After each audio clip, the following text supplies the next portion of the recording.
झंडे ने पकड़ा जलंधर और मीरा को हाथ में। ये वही पल था जब कहानी में अचानक एक नया ट्विस्ट आने वाला था।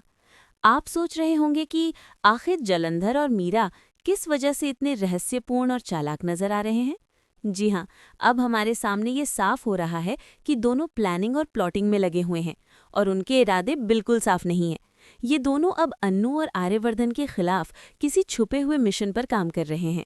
ये बात और भी दिलचस्प इसलिए हो गई क्योंकि अब अन्नू और आर्यवर्धन एक दूसरे से अलग हो चुके हैं।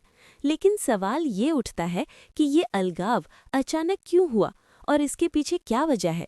क्या ये किसी गलतफहमी का परिणाम है या फिर जलंधर और मीरा की चालाकी का असर। इसी बीच मोहित की मां और मोहित के व्यवहार में भी कुछ असामान्य दिख रहा है। उनकी जल्दबाजी साफ नजर आ रही है। ऐसा लग रहा है कि वे चाहते हैं कि अन्नू और आर्यवर्धन की शादी जितना जल्दी हो सके हो जाए। यहाँ तक कि उनकी उम्मीद और उत्साह इतनी ज्यादा है कि अगर मौका मिले तो वे आज ही अन्नू का ब्याह करवा देना चाहेंगे। लेकिन आप सोच रहे होंगे कि ऐसा क्यों हो रहा है। आखिर उनकी ये जल्दी किस वजह से है। इस पूरे ड्रामे में सबसे बड़ा सवाल ये है कि इन सब घटनाओं के पीछे कौन है और कौन किसका खेल रच रहा है। क्या ये जलंधर और मीरा का चालाक प्लान है या फिर किसी और का हाथ है जो अन्नू और आर्यवर्धन के रिश्ते में खटास डालने की कोशिश कर रहा है।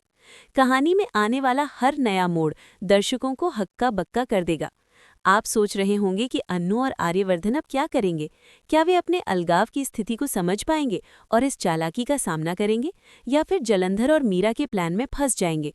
और मोहित की मां की जल्दबाजी का असली मकसद क्या है। क्या वो सच में अपने बेटे की खुशी चाहती हैं या फिर उसके पीछे कोई और रहस्य छुपा है। कहानी में अब हर सीन में ट्विस्ट आने वाला है।